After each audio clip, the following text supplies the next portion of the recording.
안녕하세요. 학습중 1학년 이호준입니다. 저는 팬티 바르게 개는 법이란 이 책을 처음 받았을 때 제목이 이상해서 웃었어요. 친구들도 제가 이 책을 읽을 때 이상하게 쳐다보기도 했거든요. 책을 읽으며 제목을 이해하고 나니 나에게 의미 있는 책이 되었어요.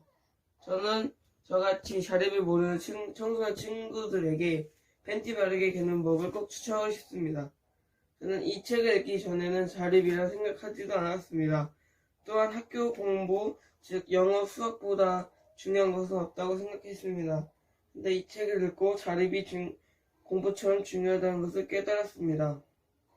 이 책에서 4대 자립을 말하고 있습니다. 첫째, 생활적 자립, 둘째, 정신적 자립, 그리고 셋째, 경제적 자립, 마지막으로 성적 자립입니다. 저는 여기서 성적 자립이 가장 중요하다고 생각합니다.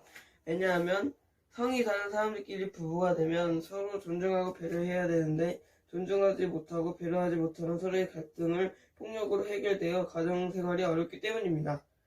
이 책에서 선생님은 청소년들에게 수학, 영어도 중요하지만 보다 중요한 것은 음악, 보건, 체육, 기가라고 했습니다. 정말 이해가 되었습니다.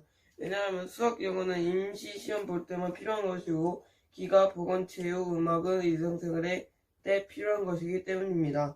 그리고 이 선생님은 청소년들에게 다양한 놀이도 중요하다고 하는데 그중 협동놀이가 배려심도 늘어나고 친구와의 관계도 좋아져 가장 중요하지 않을까 생각했습니다. 용인의 한 중학교에서는 입시 공부도 하지만 기술과정 같은 체험 학습 방향으로 하여 수업을 하는 학교가 있습니다. 저는 그 학교를 가고 싶습니다. 왜냐하면 요즘 자립도 제대로 못하고 있어 저의 일상이 나 스스로 해결하며 실천해보고 싶기 때문입니다.